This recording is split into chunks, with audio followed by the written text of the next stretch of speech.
नमो नमः संस्कृत। आज हम आचार्य भर्तृहरि के नीति शतक का 11वां श्लोक देखेंगे।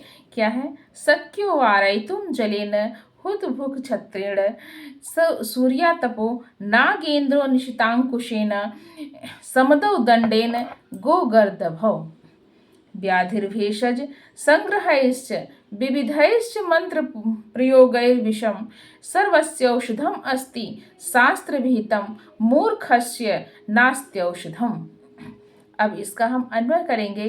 क्या है? हुत भुक जलेन वारयितुम शक्यः सूर्या तपश्छत्रेण नागेन्द्रो निशितांकुशेन समदौ गोगर्दभौ दंडेन व्याधि भेषज संग्रहै विषम विविधै मंत्र प्रयोगै एवं सर्वस्व शास्त्र विहितम औषधम अस्ति मूर्खस्य औषधम न क्वापि श्रूयते।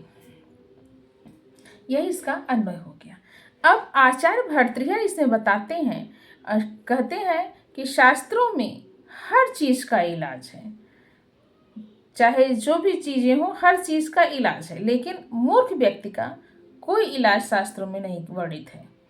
तो जिस प्रकार से हुत भुक जलेन वारयितुम शक्य, जिस प्रकार कहते हैं कि अग्नि को जल से रोका जा सकता है। जैसे अगर अग्नि कहीं लग गई तो हम उसको कैसे रोकेंगे? जल डाल करके उसको बुझाएंगे। इसलिए अग्नि का इलाज क्या है? जल है। और सूर्या तपस छत्रेण, और धूप से बचने के लिए हमें क्या करना पड़ता है? छत्रेण, छाते का प्रयोग करना पड़ता है। छाता जो होता है वो हमें क्या करता है? धूप से बचाता है। कहीं हम बाहर जाते हैं, धूप लग रही तो हम छाते का प्रयोग करते हैं। नागेंद्रो निशितांकुशेन, और हाथी को कैसे वश में किया जाता है? तीक्ष्ण अंकुश के द्वारा। हाथी अगर से हम चल रहे हैं तो उसको उस पर हम कैसे अपने तरीके से ले चलेंगे? ऐसा तो नहीं चाहे जैसे जिधर भागता रहे, लेकिन उसको रोकने के लिए अंकुश की, तीक्ष्ण अंकुश की जरूरत पड़ती है। उस पर अंकुश लगाओ तब वो हाथी चलता है। फिर कहते हैं समदौ गो गर्दभौ दंडेन, कहते हैं कि बैल का और गधे का दंड से इलाज है। अगर बैल बिदक गया, गधा कुछ बिदक गया, तो उसके लिए क्या है? दंड से इलाज उसका किया जाता है, डंडे से मार करके। फिर कहते हैं व्याधि भेषज संग्रह, और रोग का इलाज क्या है? औषधि भेषज औषधि संग्रह, रोग का निदान औषधियों से। रोग का इलाज क्या है? औषधियों से, दवाइयों से। ते विषम विविधै मंत्र प्रयोग, और विष का उपशमन कैसे किया जा सकता है? विविध प्रकार के अनेक मंत्रों के द्वारा। एवं सर्वस्व शास्त्र विहितम औषधम अस्ति, इस प्रकार से शास्त्रों में सभी औषधियों का सभी का इलाज बताया गया है।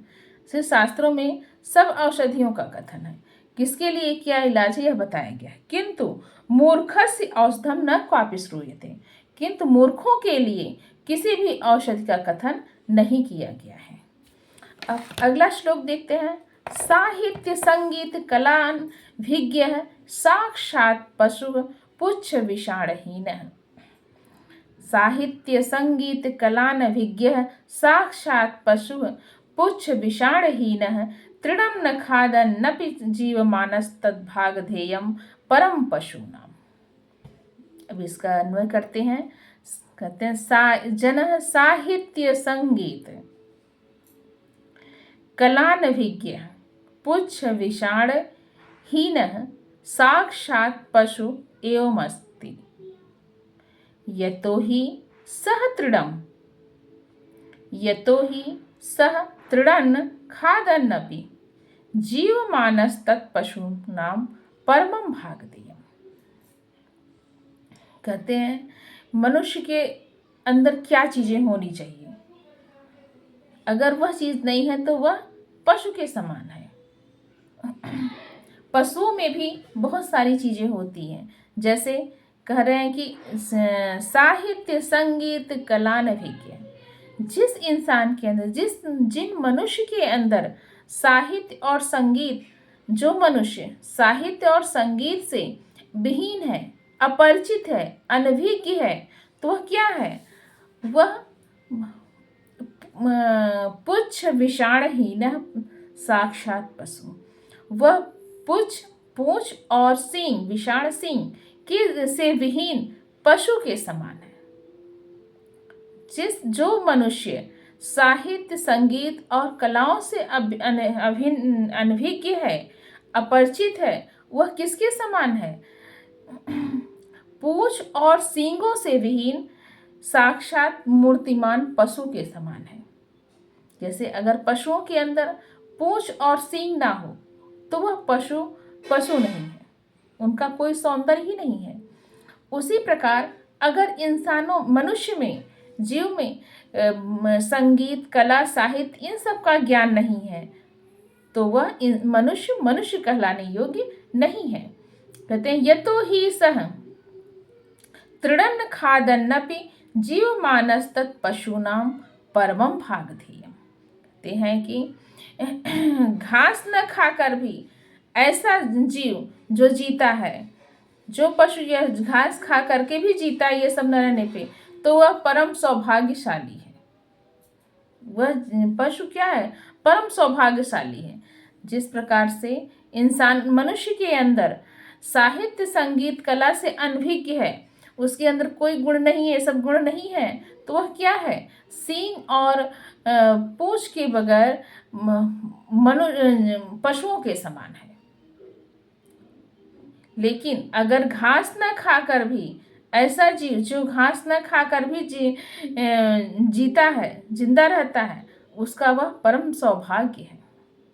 अब अगला श्लोक देखते हैं, श्लोक नंबर 13। ये शाम न विद्या न तपो न दानम ज्ञानम न शीलम न गुणो न धर्म ते मर्त्य लोके भूमि भार भूता मनुष्य रूपेण मृगास चरन्ति। अब कहते ये शाम न विद्या न तपो न दानम, जिन मनुष्यों के पास न तो विद्या है, न तपो न तप है, न दानम न तपो न दानम न दान है, ज्ञानम न शीलम न गुणो न धर्म, न उसके अंदर ज्ञान है, न शील है यानी सदाचार है, तो क्या है? न गुणो न धर्म, कोई गुण नहीं और न धर्म है, न धर्म और न इनमें से जो भी गुण है एक भी नहीं है। क्या क्या नहीं है? विद्या है, न तप है, न दान है, न ज्ञान है, न सदाचार, न शील है, धर्म है, तो वह क्या है? ते मर्त्य लोके भूमि भार भूता, तो वह मनुष्य क्या है? जिसके अंदर यह कोई भी गुण नहीं है, तो वह मनुष्य धरती पर भार स्वरूप है। मनुष्य रूपेण मृगास चरन्ति, और वह मनुष्य के रूप में पशुओं के समान व्यर्थ ही जीवन बिता रहे हैं, यानी इस धरती पर पशुओं के समान विचरण कर रहे हैं, अपना जीवन बिता रहे हैं। अर्थात जिन मनुष्यों के अंदर अगर इनमें से एक भी इन गुण है, विद्या, तप, दान, ज्ञान, शील, धर्म, सदाचार, कोई भी एक गुण है तब तो सही, अगर एक भी गुण नहीं है तो वह क्या है? मनुष्य के समान है और वह धरती पर भार स्वरूप है और पशुओं के समान व्यर्थ में विचरण करते रहते हैं। पशुओं में क्या होता है? न उनके अंदर ज्ञान होता है, न तप होता है, न शील होता है, कुछ चीज़ें नहीं होती हैं, इसीलिए उन्हें पशु कहते हैं। वो धरती पर भार स्वरूप होते हैं, उनके अंदर कोई चीज़ें नहीं होती, जानवरों के अंदर, पशुओं के अंदर। इसीलिए इंसानों की उपमा पशुओं से दी गई है कि अगर इस व्यक्ति के अंदर एक भी गुण नहीं है तो वह भार स्वरूप है पृथ्वी पर। पशुओं की तरह वह क्या करता है? अपना जीवन यापन कर रहा है। अगर आपको यह वीडियो पसंद आए तो लाइक, सब्सक्राइब जरूर करिएगा। धन्यवाद।